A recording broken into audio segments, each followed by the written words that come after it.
Like, do we push him to the back or what? Because I don't want his hype to die down. Now you're telling us the next week that they're scum of the earth, and we need you to think.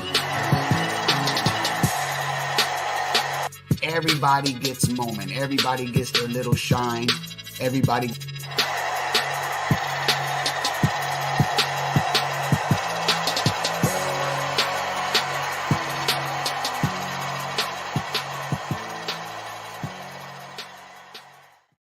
All right, Dirt Sheet Radio Nation. It's your boy Sam Schluter, the straight shooter from the 2KWE Wrestling Game Entertainment #1 in virtual wrestling. Along with me tonight, of course, my co-host CJ Carter, Canadian's very own.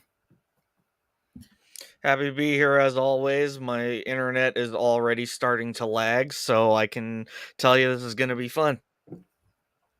Well, you know what? Right off the back, tonight's show was just no glitz, no glamour, no frills. A little bit of thrills at the end.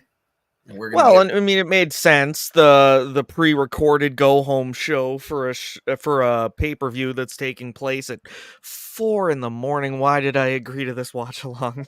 5 a.m. for you. Luckily, I work on a golf course. 4 for me.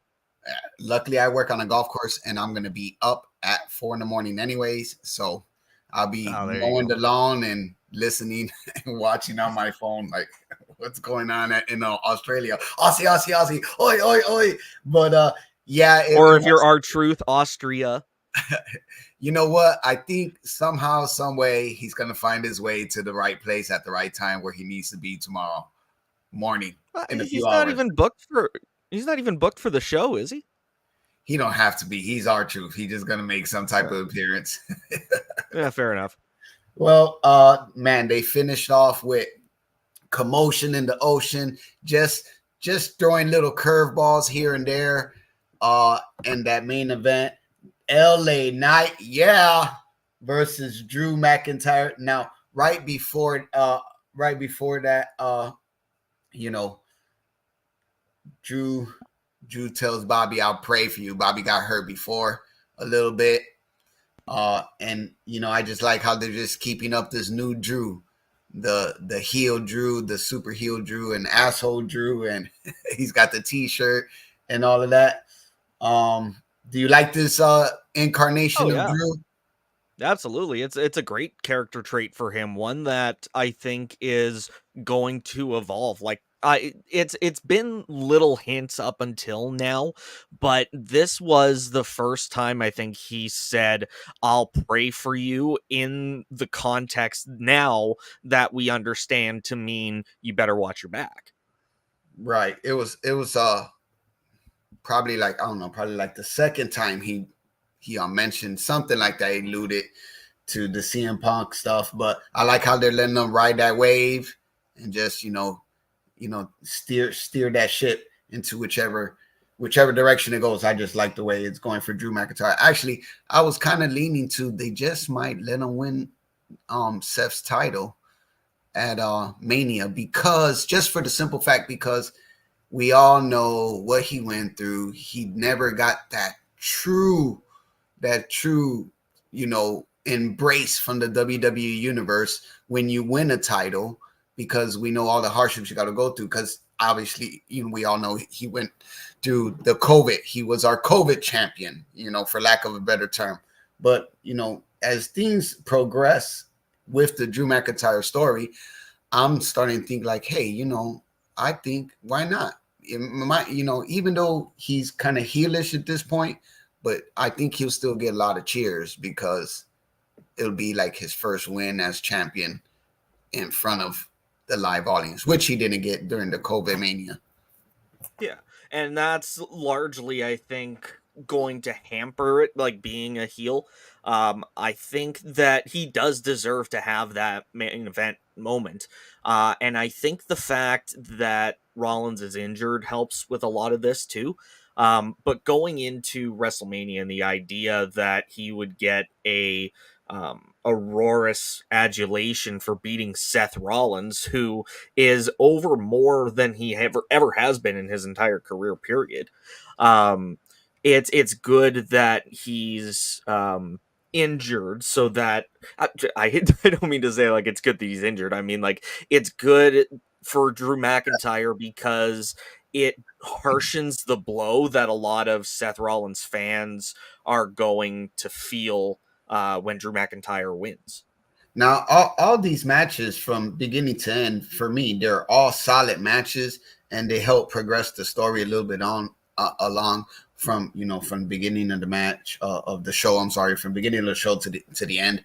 Um, and like you said, is a pre-recorded SmackDown, but like I think it was still a good solid show for being a pre-recorded SmackDown, because for those that complain out there like, oh, we don't get enough wrestling, we got 5 matches, and I think 2 of them were tag teams, so there was a lot of good stuff. But at the end, which we like keeping it fresh, it was a good match.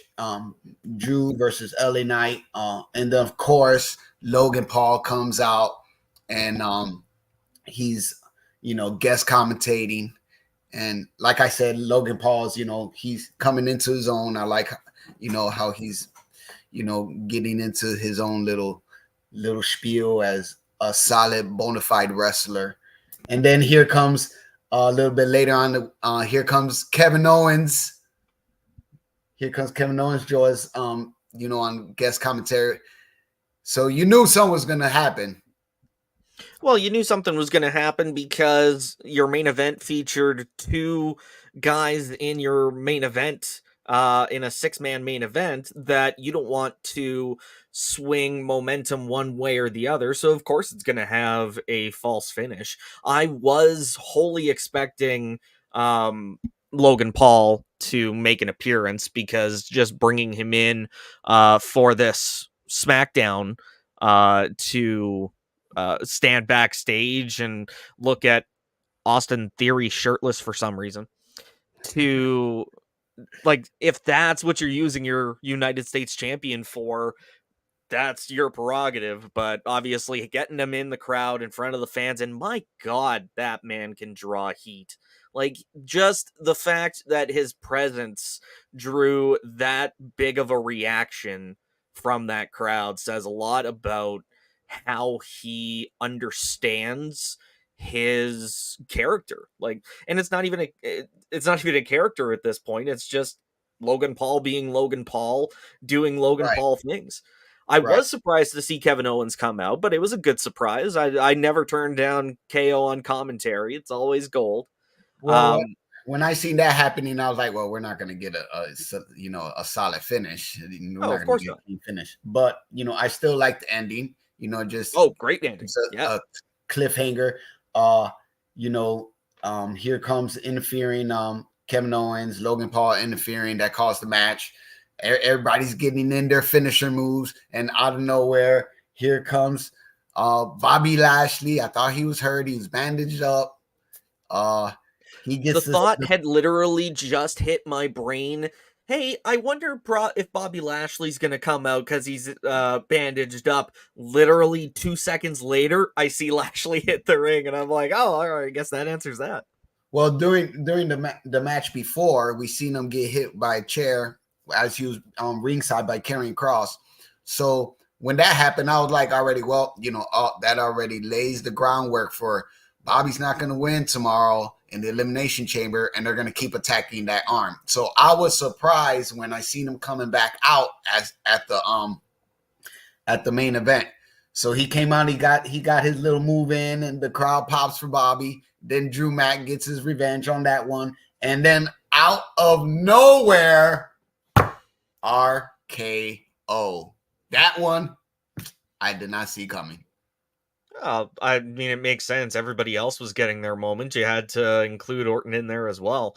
And I love this, but I didn't see it coming. You mean not see it coming? Of course it's going to happen. But I love this I was reading this thing the other day talking about how Randy mentioned that this post-surgery part is his new prime. And I have to agree, like he it looks like he is like 2007 Randy Orton, and but he's got 20 years of experience. Yeah, Like, this is Randy the on his best top. possible version of Randy Orton, and I love it. He's top shelf, and he just gets into gear whenever they call his number. You don't expect nothing wrong to go when he's a part of anything. Well, that was the He's main still not event. winning tomorrow, though. He's still not winning tomorrow. We'll No, see. I'm still thinking McIntyre is gonna go on to face Rollins. I don't know. This could go either way. We're gonna find out. I'm gonna have fun watching it at the crack of dawn. Yeah. All right. Well, we're gonna rewind back to the beginning of the show. They started off hot. They started off heavy. Liv Morgan versus Tiffany Stratton. And like I said, all these matches were solid matches. They were good matches. They moved the story along for each and every story that everybody's involved in. I kind of expected a Tiffany Stratton win here because I was like, all right, well, everybody kind of feels, well, at least I thought, or the people I spoke to, be like, well, Tiffany's not going to win, but she's going to have a good outing.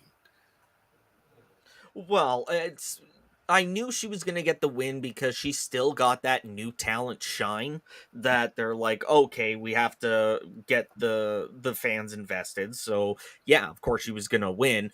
It was interesting to have her win against Liv Morgan though, because she had an incredible year leading up to her injury, and they're even still talking about this World Revenge Tour that she's on. What kind of bump in the road is it to lose to an NXT call up in her second ever SmackDown match? Like, Because Liv Morgan's going to eliminate her tomorrow in the Chamber. I hope so. that's because why she got the win tonight, because we all know Tiffany is not going to win tomorrow, and she's going to have a good outing in the Elimination Chamber. And I know she's going to do some high risk maneuver off one of the cages or definitely. So, but yeah, maybe this is for winning on Friday. You get pinned by me on Saturday. Yeah, but talking about the stuff that she do inside the chamber would almost earn her the nickname Queen of Extreme if it wasn't already trademarked and apparently legally enforced. Yeah, well, the extreme scene has been quite nerfed over the last few years in WWE. To be realistic, That's fair. So I wouldn't brag about that moniker under the WWE brand. No, but it's nice to see that some things never change as far as characters, and literally like ECW's Queen of Extreme taking Right. issue with the Liv Morgan 2K thing. But I thought it was a good match that they had tonight. But again, for Liv Morgan to have her own momentum stopped heading into Elimination Chamber feels like a weird choice, especially considering how the main event turned out tonight, like having everybody on even footing. But we have Tiffany Stratton with an edge now over Liv Morgan heading into the chamber. I hope they turn it into a, Liv gets her revenge by eliminating Tiff, but I mean, we'll see what happens in the morning. Yeah, we'll see what happens in the morning. That's very strange to hear that. We'll see what happens. It felt weird to say, but I was like, I can't just say tomorrow night because that's inaccurate. Just within a few hours, I believe, for some here. It was a good solid match. We are kicking off the Dirt Sheet Radio watch along. I believe that goes live at 4:30 Eastern, half an hour before the 5 a.m. start time. Right. Thanks for reminding me. I was going to mention that. Yeah. So they're going to have a Dirt Sheet Radio Elimination Chamber premium streaming event. Watch along, 4:30 Eastern. Don't miss that. You'll get your notifications if you got your notifications on, which you should be on. So moving on to the debut of the in-ring debut of Braun Breaker. Much anticipated view. You take this one first. Go ahead. What's your thought on that? Yeah, one? well, I mean, this has been a long time coming as far as I'm concerned. Braun Breaker has been main roster bound since last WrestleMania, as far as I'm concerned. I thought he was going to make an appearance last Monday night after WrestleMania last year. Mm-hmm. And I'm still surprised that he didn't, but he made a SmackDown debut tonight in a very quick match against NXT talent Dante Chen, which I thought was a weird choice to go up against Braun Breaker, because one, I can't remember the last time I saw Dante Chen on an episode of NXT. It kind of feels like using Javier Bernal and I can't remember the other guy's name in the tag team match last week, and promoting them as NXT talent. They weren't on the televised product, so they weren't. If they go up and lose on an episode of SmackDown, it's not going to do them any harm, kind of thing. But yeah, it was a very quick match and a very impressive, hard hitting spear by Braun Breaker to end the match. I loved that they acknowledged his Steiner lineage on commentary. Oh yeah, and but didn't they didn't stress it. Like it weren't like, oh, here's the son of the Rick Steiner, and I'm glad it was just a quick acknowledgement and then continuing on with his accomplishment. Although the one thing that kind of irked me about his presentation is up until Corey Graves mentioned it on commentary after the match, there was no acknowledgement of him being currently one half of the NXT Tag Team Champions. He didn't come out with the belt. There wasn't an announcement, nothing on the lower third, which, considering how they've used the North American title in the past, feels like a weird choice. I don't know if it's because they're trying to separation. I don't know if they're trying, keeping Baron Corbin in NXT and trying not to acknowledge him. Yeah. But I don't know. Hopefully we'll see what they do with him next week. Hopefully, that's why it was pre-recorded. He hadn't won it yet. Yeah, I was waiting for the light bulb to click on. Yeah, we just you couldn't have just saved me the time. Really? Nah. Listen, but you know what? I didn't realize who Dante Chen was until you said NXT.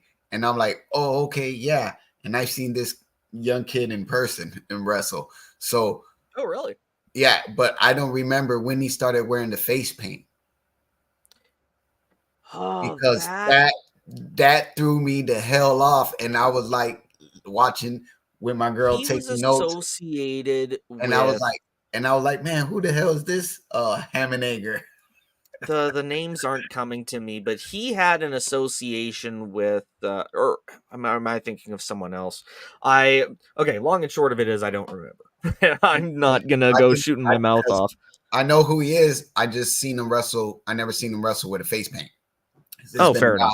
It's been a while since I seen that. I know has been on his character for a while at least. I just can't remember the origins. And I don't know. I'm gonna chalk it up to nerves or something, but I think he was laying it on just a little bit thick in the ring when he was getting hit. Them bumps, he was putting a little extra spice. Little Dolph. I mean, he's getting the whole reason he's there is to make Braun Breaker look good. So of course he's gonna sell hard. Like that's why that spear looked so incredible. Like if you go back and watch that, it's just no, it wasn't the spear. Like it's just like a 90-degree plant down. Like but there was there was a shoulder tackle where he took the bump and he got like commotions. He's like, I was like, oh yes, sell it like Dolph Ziggler, sell it like They like mentioned on commentary, they clocked him at 23 23 miles miles an an hour. hour. Yeah. Jeez, that's insane. Like, And I mean, this is exactly why he should have been main roster bound last year. Like, he has gotten better over his his additional time in NXT, but imagine what he could have done in the last year yeah. if he was on the main roster. Yeah. Listen, I clocked it like we're coming into the third match. It was like 40 minutes, maybe. And I was like, going into an hour. I was like, oh man, this is the third match. Oh, they're really hitting it hard, huh? They're hitting it hard. But that, Braun Breaker gets the win, and then we get into the tag team matchup, Judgment Day. We got JD McDonough, Dirty Dom, Dominic Mysterio versus Dunn and Bate. Pete Dunne's back, Tyler Bate. Now I made a little note here. I put a little asterisk, and it hates for me to even say this because he's a real good wrestler, but just when he comes out, I think just like, it's just a little too bland for my liking, just my opinion, just the way For Pete Dunne? No, Tyler Bate. Tyler Bate came out, he comes out and he's just like, well, yeah, because that's his whole gimmick. I know like that's but like it's he's such a serene Buddhist now. Like, that's I know that's his thing. That's his thing, but it's the main roster. It's Smackdown. It's the hottest show of the week. You got to give a little bit more. I understand the whole gimmick. I get it from been watching him since the NXT UK and stuff like that. But that's crazy. Yo, CJ, he says Usain Bolt topped out at 27. There's no right, but you have to consider coming off the ropes, that momentum adds so much speed. And then if you bounce off the ropes a couple times, that's just going to add more momentum, more speed. So yeah, I do believe that he will top out at 23 miles an hour. If Usain Bolt got to propel himself off of some wrestling ring ropes, he'd clock in about 35. He'd burn a hole through the ring. Oh yeah. All right. So again, it was a hard hitting match. Dirty Dom goes in there doing his thing. They still boo him, but it's like just booing now. It's just booing. They don't even let him talk. Now there's just because now he's talking less, but now they're booing more when he's just jumps in the ring. So and it feels like he and JD have essentially just become the team that the Judgment Day sends out to lose to. Like they have, I'm sure, like I can go back and fact check if I need to, but just basing it off memory, they don't have a stellar win-loss record when compared to Finn and Damian.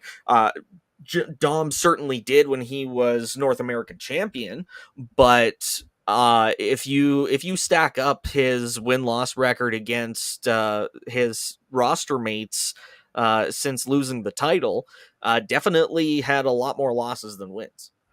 Now, I want to mention somewhere along in the opening stages of the match, Tyler Bate tried to do like the, when they go to the rope, they do the duck and under. He tried to do the little twisting, but he got caught. And then even they mentioned in our commentary, he tried to do something fancy. He just had to slow down a little bit, I think. But they caught the end of it. But he was like, he started off fast. Well, the match itself started off fast. Everybody was going in high gear tonight. I liked the match. It was good. Oh yeah, absolutely. And like it was a great showing for Bate and Dunn. It's a shame that Finn and Damien are still going to win this morning, or I'm just going to say tomorrow. I don't want to say in the morning. I they're going to win because the Judgment Day has reached the what I would equate to Roman's title or Gunther's title. For them to lose it at this point, it feels like it needs to happen at a big pay-per-view. Like Roman, WrestleMania, no doubt. Gunther, WrestleMania, hands down.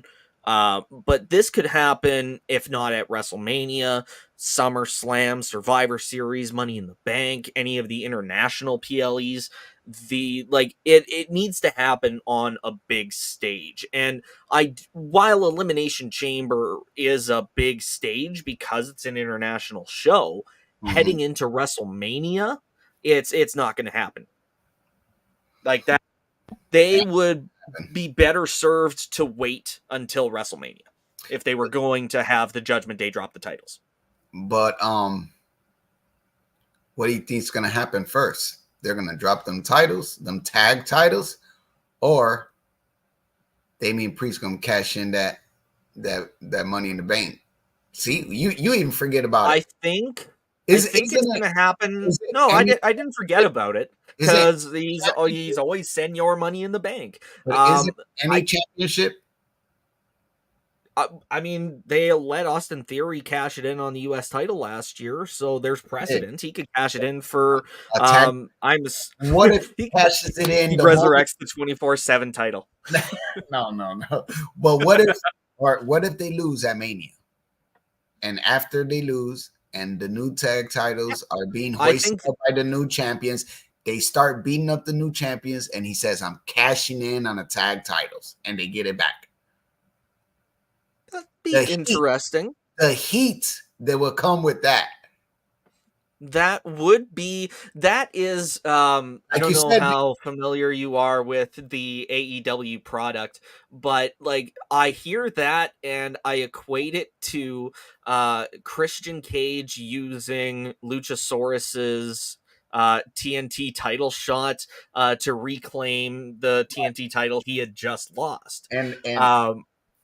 And Luchasaurus is a big biat for letting Christian Cage punk him out. I know about it. Don't yeah. Like, get me started. I watch wrestling, but let's stay on. I know we're on the Smackdown show, and I go that route.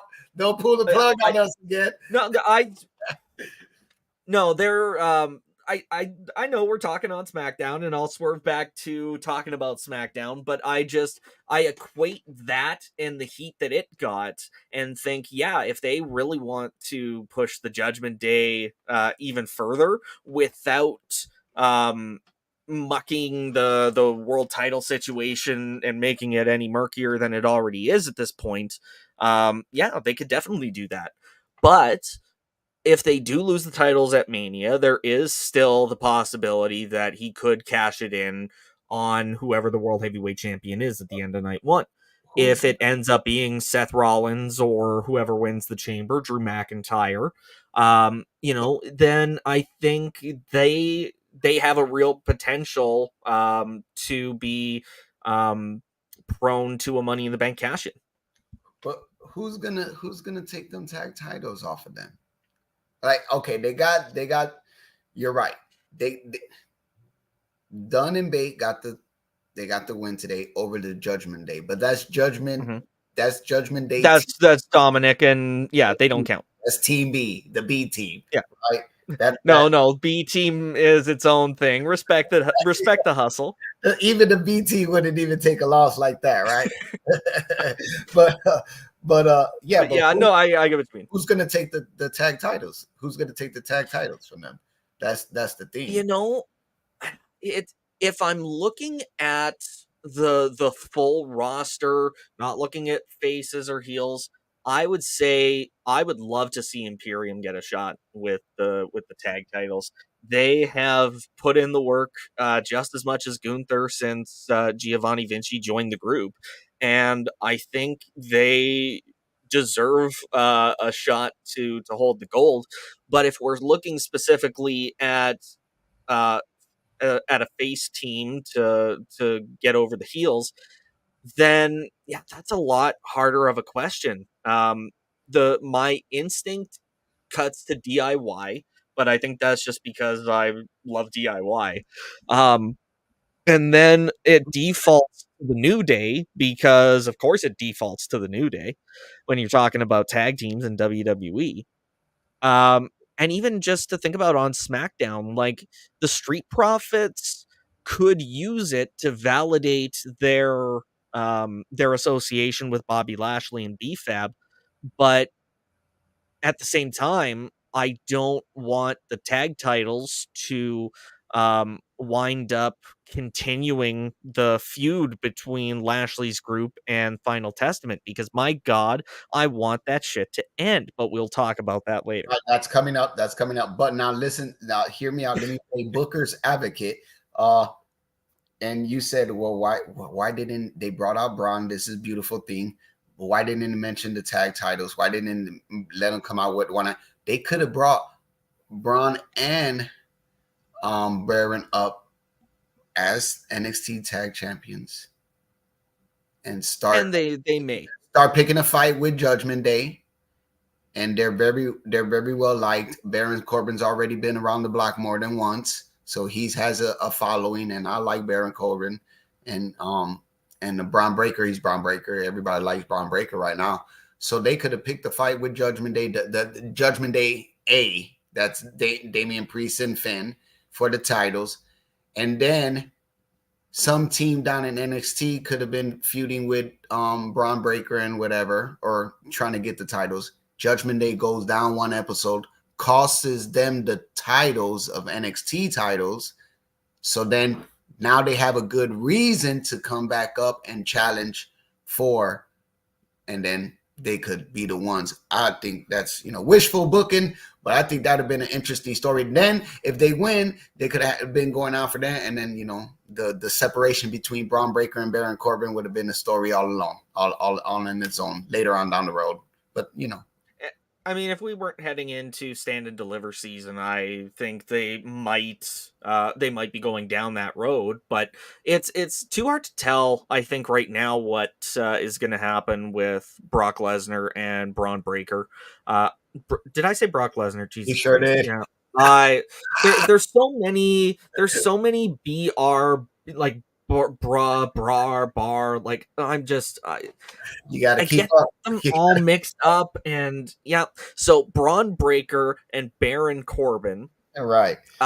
if they do get called up together, that's one potential. If they decide that they want to keep Corbin down in NXT a little bit longer, that's another option. But I think the fact that they won the NXT tag titles means I don't see them breaking up unless it's this big swerve. But right. I mean, we'll see what happens. And then for right now, I don't see Tyler Bate and Pete Dunne winning the tag titles. I don't see that. After that, we see a backstage little promo. This LWO angle versus the Legados, the Phantasma, is taking a whole new little meaning on with the injection of Elektra.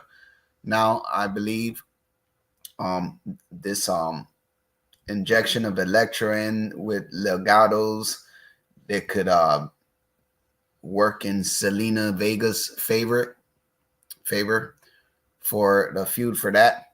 But the two gentlemen from LWO get jumped by Legados after Elektra's telling them, you should be on our side, and you guys made a bad mistake, and bam, wham, bam, thank you, Sam. They come from behind, they keep getting them, they hit them. What do you think about it? I know, if I remember correctly, I know you were ready for this whole LWO angle to lose, and just like Elektra told him, like, LWO's dead, like, you guys just hanging on to that. Well, not for the angle to die, but just for the teams to move on to different feuds. Like, it feels like they're biding time for Rey Mysterio to come back, and if he is ready to compete, like if he's weeks away from being cleared, I would understand that. But I'm pretty sure he had a significant time window on his recovery window. I don't know if that's for sure or not, but I remember hearing 6 to 9 months. I don't think we're gonna see Ray come back until like where Dom is on the verge of turning babyface. Oh, he's already on the verge of turning babyface. Like the fact that he gets such a passionate response from the WWE universe, like I think they would cheer him if they found an organic way to turn him face. I think that it would work well in his favor, as long as they don't pair him back up with his dad. That would be like, they can reconcile, but don't have them teaming again. That just doesn't, it would be a step backwards for him. No, it won't. Well, Bane and Dunn get the win.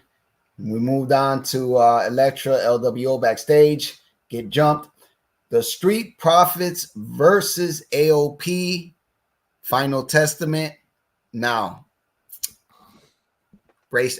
You're sitting down, so brace for shock. We as a collective whole, we've been shitting on AOP and Final Testament. But today was the first day where I was like, yeah, and maybe because it was a pre-recorded show and they didn't get no time, they just hit the ring and they wrestled, and there was a lot of theatrics, and you could withstand, Paul Ellering in the background doing the faces and Scarlett doing the things back. So there was a very minimum of that. And I think it was great work for camera angles. So I just liked it. So it worked today for me. It worked. They're not the, laughing stock of the show for me, not today. I fully checked out for this entire match.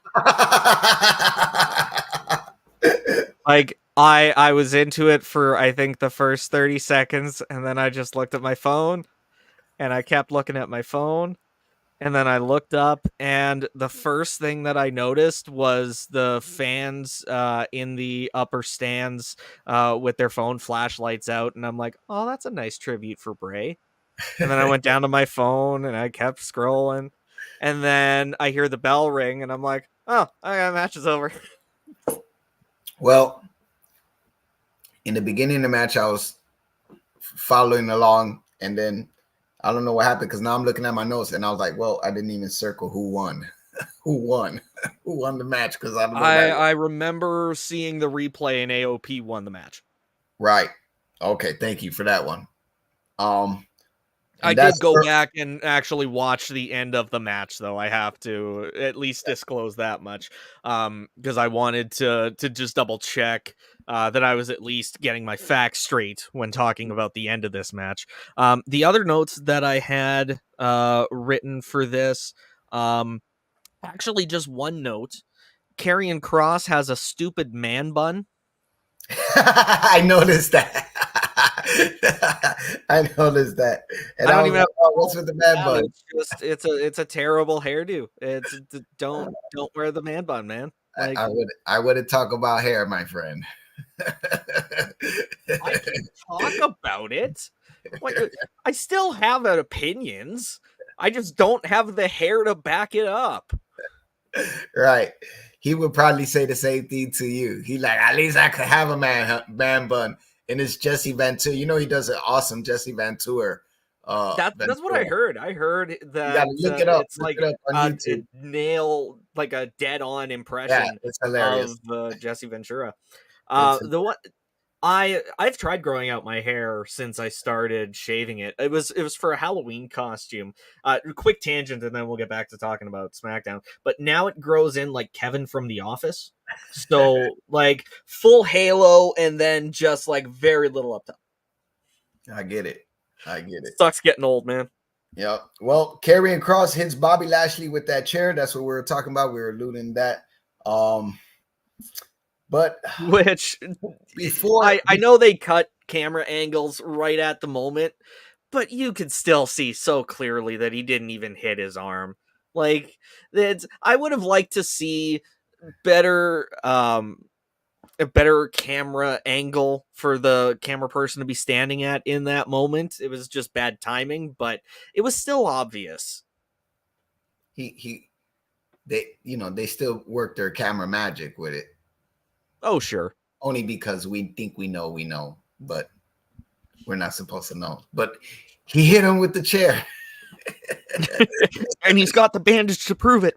And he's got the bandage to prove it, But before all of that, something that we missed over, Dakota Kai getting led by Triple H backstage with the ow, ow, ow, oh, and my leg, and my leg, my leg, my leg, my leg, my leg. It was Nick Aldis. Nick Aldis, yeah. What happened to his hair? Remember R-Truth? Hey, you had hair. What happened to your hair? That wasn't me, dummy. That was Nick. Okay, yeah. It was Nick Aldis.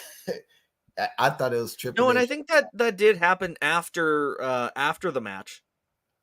And then so my notes, anyways. Then after this AOP over Street Profits, we see Dakota Kai on the table, and she's getting looked at by medical. And then here comes Bailey.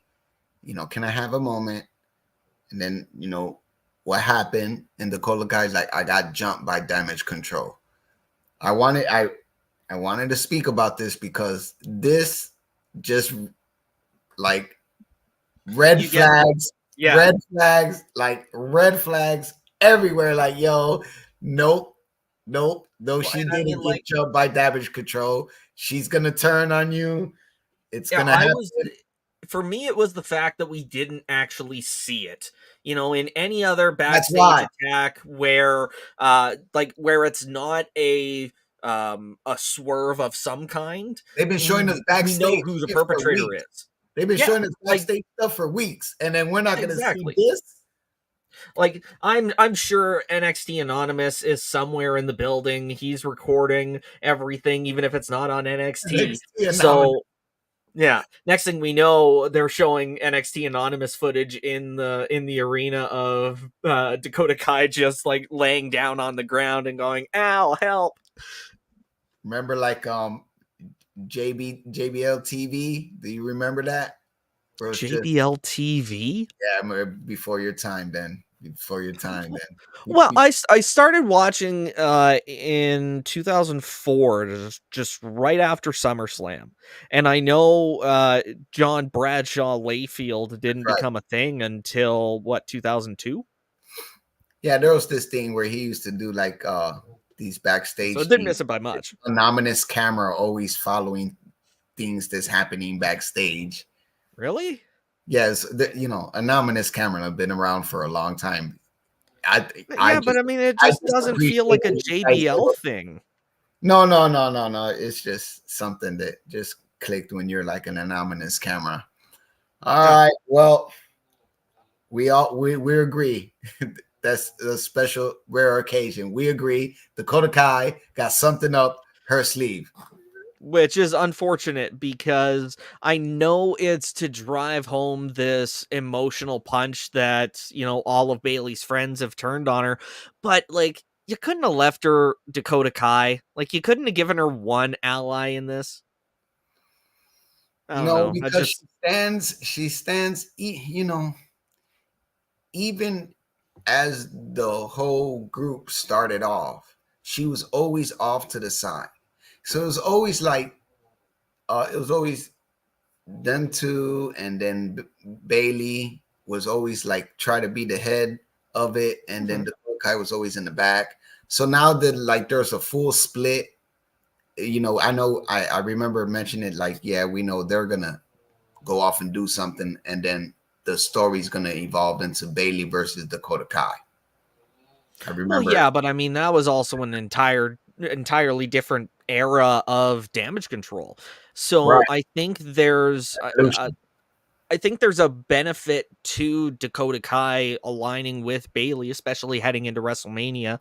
But if they end up having EO plus the entire rest of Damage Control in her corner, for Bayley to overcome all of that to win, it feels like it's going to have more weight. But then what do you do with Dakota Kai after? You know, like it feels like she joined the losing team, so she has no momentum. Is Damage Control gonna keep her around if Io loses the title? Is Bayley going to ever trust her again? You know, like what does that do for her career? We're gonna find out.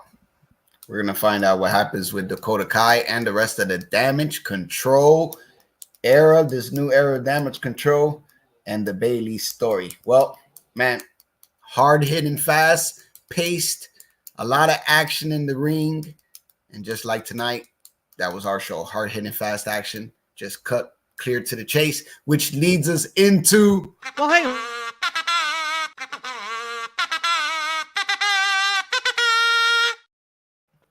That was okay. So just there were some other stuff that happened throughout the night. Like, yes, we're done talking about the matches, but we saw Roman call Grayson Waller into the Bloodline locker room, and my tribal chief.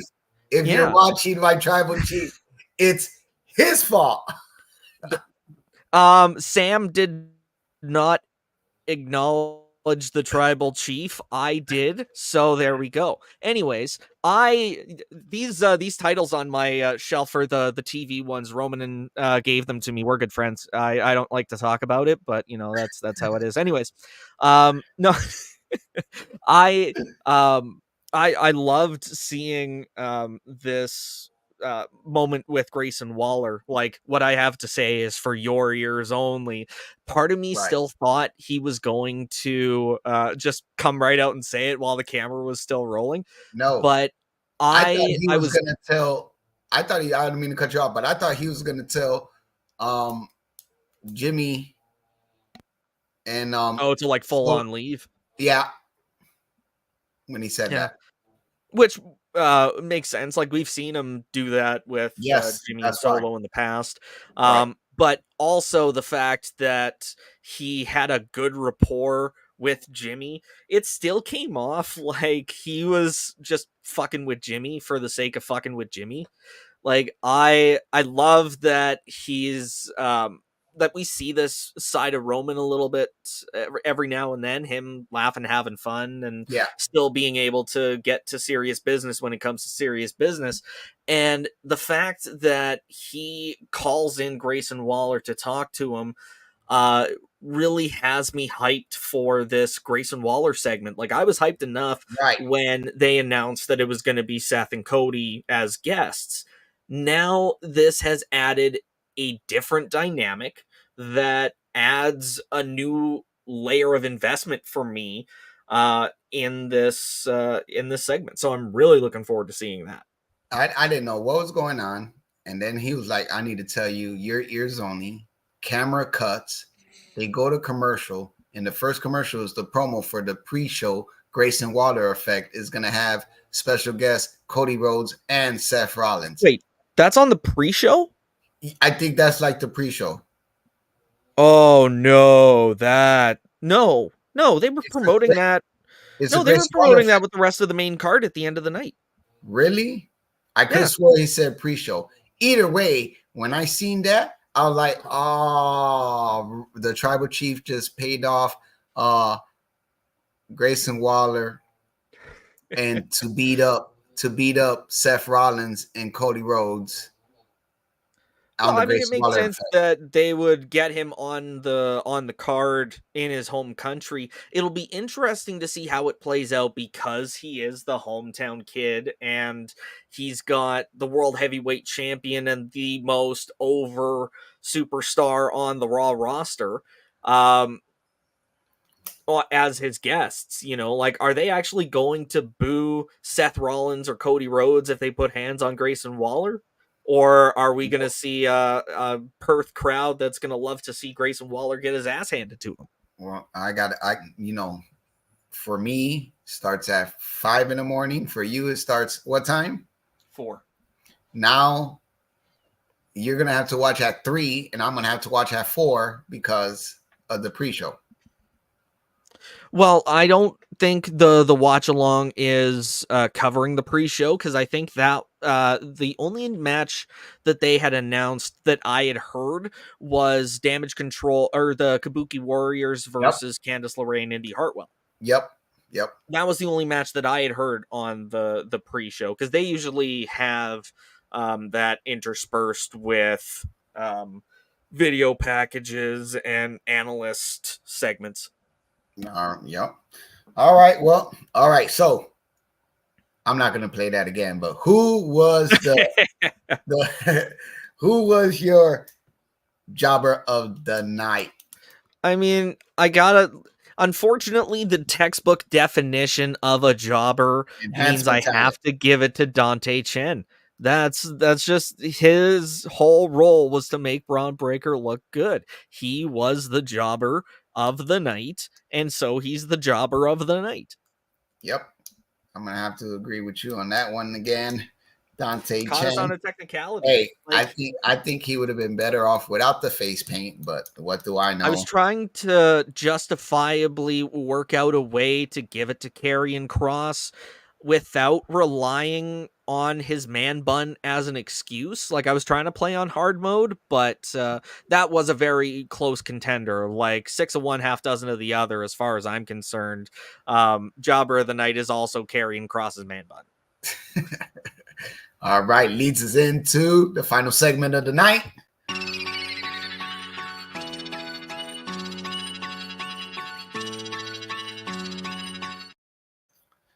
Megastar of the night. Who do you got, CJ?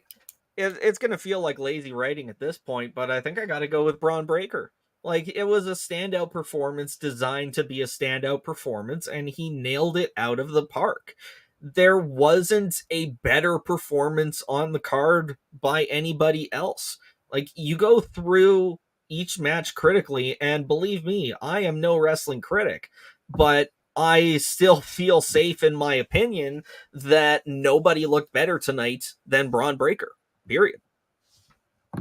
I got to give you to that one. That one was the obvious, and you know I like digging deep and going sideways here. Megastar tonight goes to AOP. no, none other than Booker of the Year, Paul Triple H Levesque, with 400 and something votes, and the next in line had 107 votes. And even for a pre-recorded show, Booker of the Year laid down the Smackdown. So that's my Megastar of the night. Booker of the Year, Triple H. Congratulations. It was a good show. Was a good show. I didn't even realize it was a pre-tape until you said it. I thought they were somewhere off in Australia.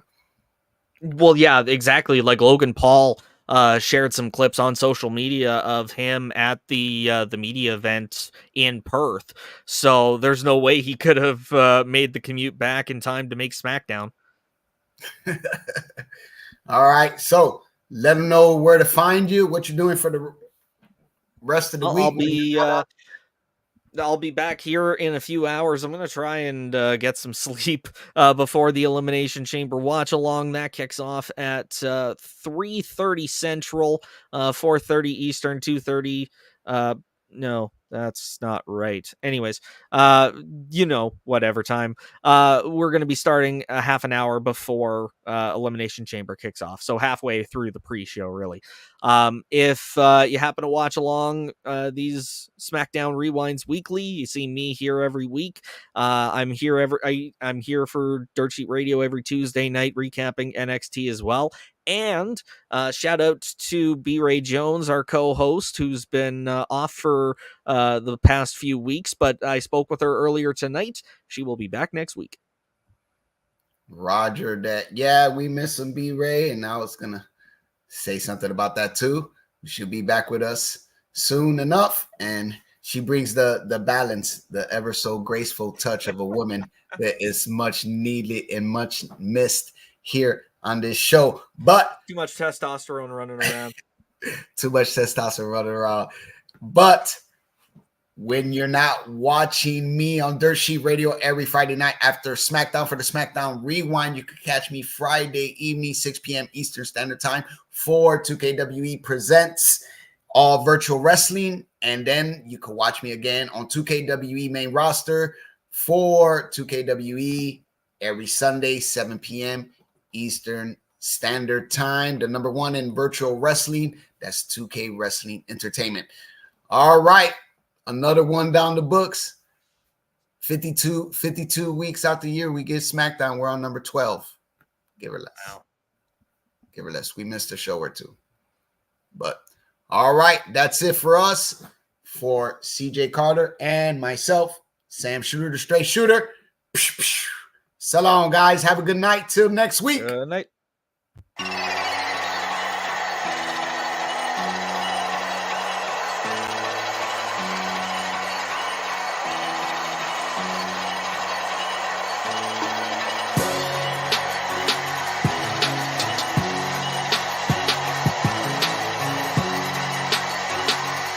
Like, do we push him to the back or what? Because I don't want his hype to die down.